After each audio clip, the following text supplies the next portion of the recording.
All right, here we go. So Chemistry 3101, this is where we left off last class. We're doing practice for Chapter 3. So if you look at the heading of these practice problems, it's called Quiz 3 Practice. And we did the first 9 problems last class. And so we're starting off this morning with question 10, where it says, identify the acid and the base and provide a curved arrow mechanism for the following reaction. Well, we have a ketone here, and then we're removing a proton because we know that this bond line structure, we know there are 2 protons here. And if we have a negative charge on this carbon, that means we have 1 proton and 1 lone pair on it. And in order to draw this mechanism properly, you have to redraw sodium amide so that you can show the lone pairs on the nitrogen. And so what's going to happen here is the amide ion is going to abstract or attack the proton. We're going to put the pair of electrons back on the carbon to make a carbon anion. And so we see that the amide ion is our base because it's accepting a proton.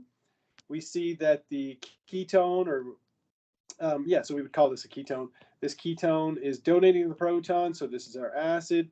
This would be our conjugate acid, and this would be our conjugate base. If you're still struggling with conjugates, again, remember the trick is this, is if you think about the reaction in the reverse direction, who's donating a proton? Well, you can see that you're going from ammonia, which has 3 protons, to amide going backwards, and so it's giving up a proton, therefore it must be the conjugate acid. All right, so that's kind of your trick to figure out conjugate acid and conjugate base. The next one has a set of curved arrows drawn for you, and there's 3 curved arrows here, and they want you to predict the products. Well, we can see that we're not changing the 6-membered ring in any way, so we can start by drawing that. We're also not moving this pi bond or this pi bond. We still have the bond between the carbon and the oxygen, but now what we've done is we've removed the hydrogen, and this pair of electrons is going to make a double bond between the carbon in the ring and the oxygen, and now we're going to have a lone pair of electrons here, so that means we have a negative charge. Remember, there's already a proton here. So if we have 3 bonds in 1 lone pair on a carbon, it means we have a negative charge. So what else have we formed? Well, we still have our sodium cation. I'll just throw that in here. And then when the hydroxide takes a proton, you have OH minus plus H plus, and that gives you H2O. There we go. So we could even label acid. This would be our acid. This would be our base. And in reverse, this would be our conjugate base, and this would be our conjugate acid. Just a little more practice, even though it doesn't ask for it there. Give me a thumbs up if you follow me on those 2. Any questions about those 2? Because we're going to switch gears a little bit here into K equilibrium on the next one. Good. All right, so the next one, question 12, really falls under the umbrella of General Chemistry 2, where it says, what's the KEQ for this reaction? And you should remember that if you have A plus B is in equilibrium with C plus D, then you write K equilibrium is going to be equal to the concentration of C to the power of C to the concentration of D to the power of D divided by the concentration of A to the power of A and B to the power of B, like this. So we use the exact same rationale here, and when we're trying to figure out our K equilibrium, we're going to have the concentration of the products to the power of their stoichiometric coefficients divided by the concentrations of the reactants to the power of their stoichiometric coefficients.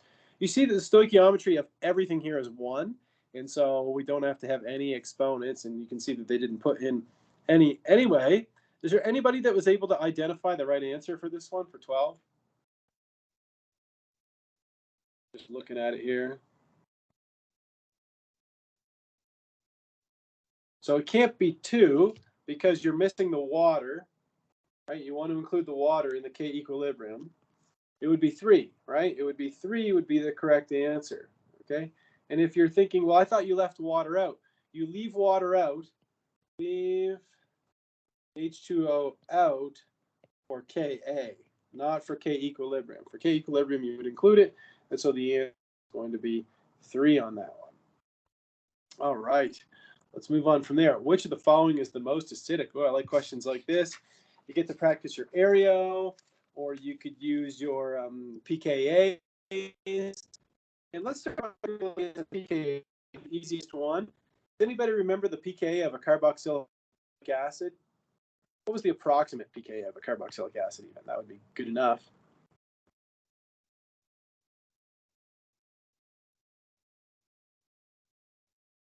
Anybody? The approximate pKa of a carboxylic acid.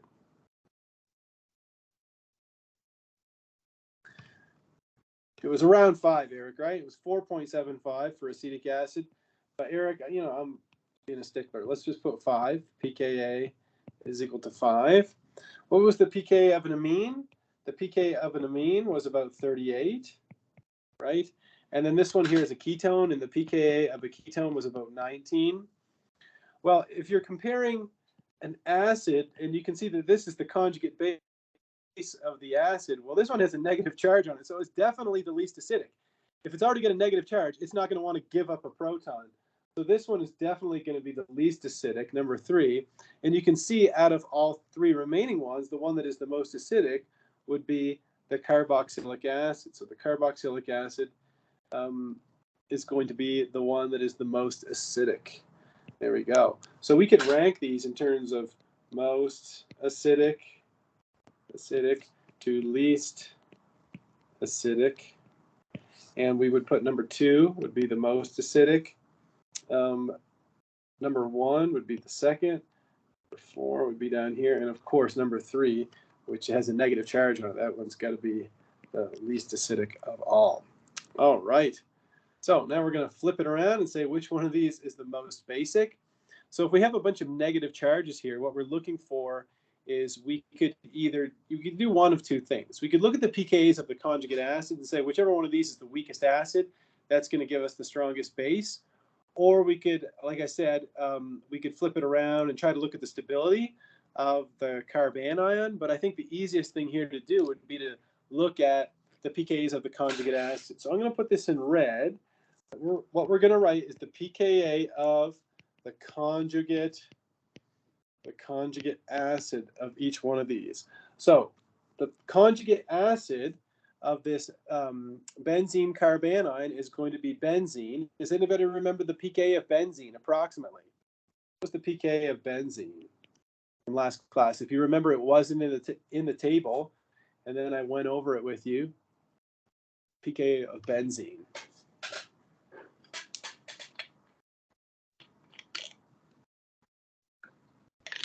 Absolutely. Thanks, Savannah. Yes, the pKa of benzene is 43, correct? So we'll put 43. Okay, the next one is an alcohol. I'm going to scribble it down here. We don't have to be that close. What we said is the pKa of an alcohol was somewhere between 16 and 18. I'm going to put 17 here. It's close enough. The pKa of the conjugate acid of this guy is going to be an alkyne. Does anybody remember the pKa of an alkyne? If I had something like this, what was the pKa of that proton? Very important one. If you have to look at the table, do it. What was the pKa? It was 25, yeah, exactly. So we'll put here pKa equals 25. And the last one is just an alkane. And the pKa of the conjugate acid here would be about 50. So remember that whichever one is going to be the strongest, the weakest acid. I don't know what weakest is. Come on. Weakest acid is going to give you strongest conjugate base. So which one of these is the weakest acid? Well, you can see that it's 4 by a long shot. So this one gives us our weakest conjugate acid, and therefore it is the strongest base. All right, you can never lose sight of this in organic chemistry. The weaker the acid, the stronger the conjugate base, and the stronger the acid, the weaker the conjugate base. This concept is going to come up over and over and over in this class. It's even going to come up a lot in chapter 7, quite a bit. So that's, still a few weeks away. All right, next one is about tryptophan. So tryptophan is an essential amino acid. Essential amino acid just means one that you can't synthesize yourself in your body. You have to eat or consume Tryptophan, it says, is important in the synthesis of the neurotransmitter serotonin. It has the following structure. Circle the 3 most acidic protons in tryptophan. Well, we can kind of analyze the tryptophan molecule here. Could anybody like unmute their mic or type in the chat which one of these is going to be the most acidic proton? There's one of them that's a dead giveaway, I think, if you know your functional groups.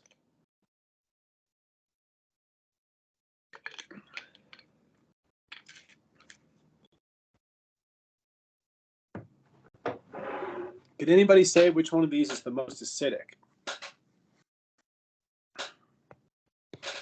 Let's say I highlight this in yellow, this in red, this guy in blue. I don't know, I'll highlight this in green. If we put this one over here, we could highlight that maybe in purple. Let's see here, purple proton. There we go. The carboxylic acid, absolutely, Sean. Right? The dead giveaway is that acid is in the name, right? This one definitely is the most acidic. So this one is a pKa equal to about 5, okay? Or you can say close to 5 is good enough. What was the pKa of an amine? We said it was about 38, okay? Anywhere around 38 is close enough for me. So put here 38. This is also an amine. So we'll put here pKa is equal to around 38. All right. What's the pKa of the purple proton? Well, that's an aromatic proton. So that pKa is going to be about 43. So there we go.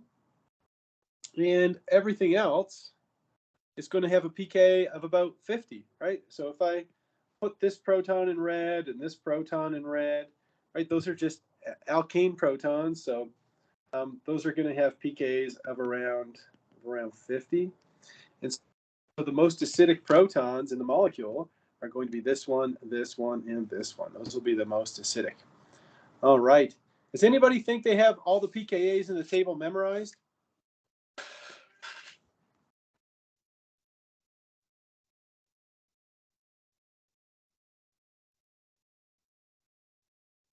All right.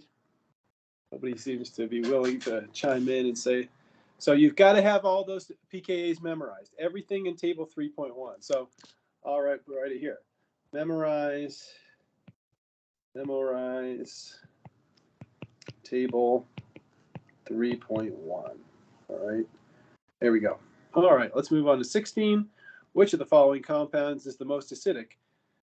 So every single one of these is a carboxylic acid. They're all carboxylic acids. So if we were to think about the conjugate base of any of these, like let's just imagine the conjugate base of this compound, right? I can't, if I think of areo, I can't use atom because they all would have the negative charge on the oxygen.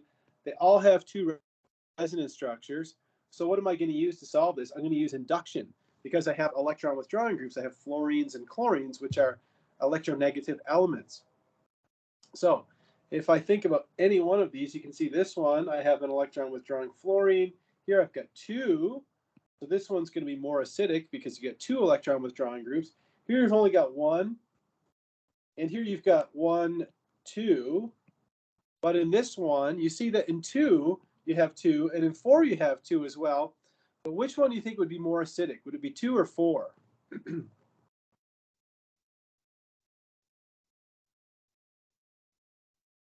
It's going to be 4 would be the more acidic one, right? So if we look at this carbon, right, in 4, you have an electron withdrawing group on the first carbon after the carbonyl, right? So whereas in 2, you have both of the groups on the second carbon.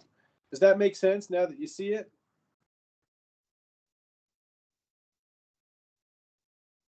Does that rationale stack up to everybody that you have the 2 electron withdrawing groups, but they're closest to the carbonyl? You want them as close as possible. All right, cool. All right, number 17. Which of the following protons are the most acidic? If you remember last class, we did a comparison of H2O versus H2S, and we said that the pK of water was about 15.7 and the pK of H2S is about 7. So that means that if you have a thiol, it's going to have a pKa close to 7, right? Just like an alcohol, right? If you think of H2O, right? You've got OH in it. And the pH of an alcohol is what? What did we say it was? It was 16 to 18, something like that. So very close, okay? So what that tells us is that this proton here in this thiol, that's going to have a pKa that's close to 7, okay? Now down here we have a carboxylic acid. It's got a pKa, as Eric told me earlier, that's about 5. Here we have an alcohol, and an alcohol has a pKa that's about, we'll just put 17. It's somewhere in between 16 and 18. And the last one is just a sp3, right? This is an sp3 hybridized carbon. So that's going to be pKa is equal to about 50, something like that. So we can see that the most acidic of all these is the carboxylic acid. So number 4 is going to be the most acidic of all. So again, you've got to use some memorization to get all these pKa's down. All right, let's take a look at this one here. It says, explain why phenol is more acidic than ethanol. What I think we should do is start by drawing their conjugate bases, and then whichever one is the most stable base, that's going to come from the more acidic conjugate acid, if you will. There we go. So let's draw the conjugate base of each of these. If we think of areo, we can't use atom because the negative charge is on an oxygen. Can we use resonance to solve this problem?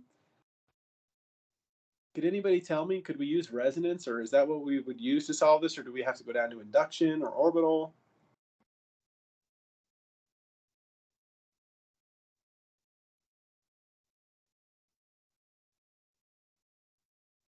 Anyone? Yeah, I'm going to use resonance, right, Katana? Absolutely. Why am I going to use resonance? Because there's no resonance structures for ethanol, no resonance, right? But with this phenoxide, we have a total of 4 more resonance structures that we could draw. And so which one of these is going to be the more stable base? This one is going to be the most stable base. So most stable base, and therefore it's going to come from the stronger acids. So the reason why phenol is more acidic than ethanol is because, we'll put here, phenol is more acidic because conjugate base is stabilized by resonance. And there you have it, folks. Good. All right, the next question is in this same vein. Which of the following compounds is more acidic? Explain why. So let's do the same thing. Let's draw the conjugate base of each of these. If we start with this ketone, if we remove the proton, we end up with a carbanion, and we can draw a resonance structure for this, or we put a lone pair up here. I should have put in my lone pairs. So let's draw the resonance structure for this guy. So we'd have the negative charge on the oxygen like this. And for this next functional group here, this is called an imine.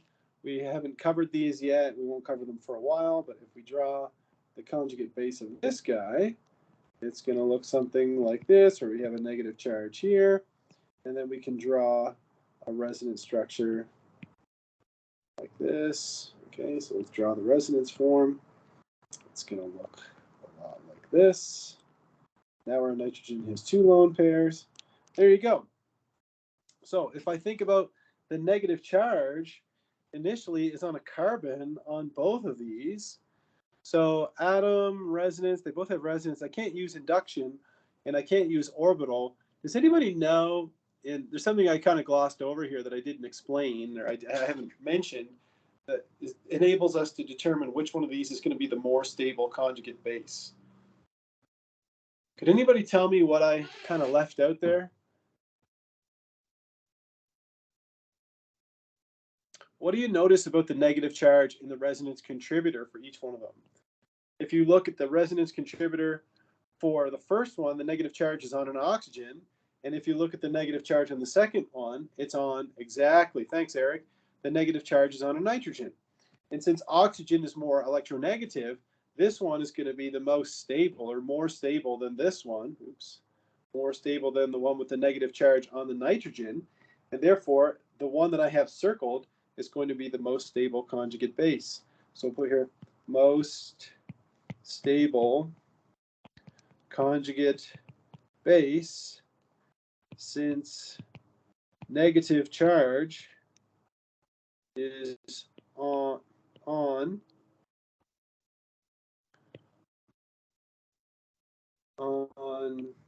oxygen, which is more electronegative than nitrogen, therefore 1 is stronger acid. There you go. So when it comes to aereo, we did use atom to solve the problem, but we had to look at the resin structures first. All righty, let's move on from there. Number 20. For the following acid-base reaction, predict which side the equilibrium is going to be favored by. Okay, so if I have an equilibrium, let's just review something. If I have an equilibrium, so let's say I put a strong acid in water, and then I have an equilibrium between this and hydronium and the conjugate base. Okay, so which side is the equilibrium going to lie to in the reaction that I just wrote down in blue? Is it going to lie towards the products or towards the reactants? Exactly. Thanks, Katana. It's going to lie to the right, isn't it? So let's fix those arrows. It's going to lie hard to the right. Very little starting material.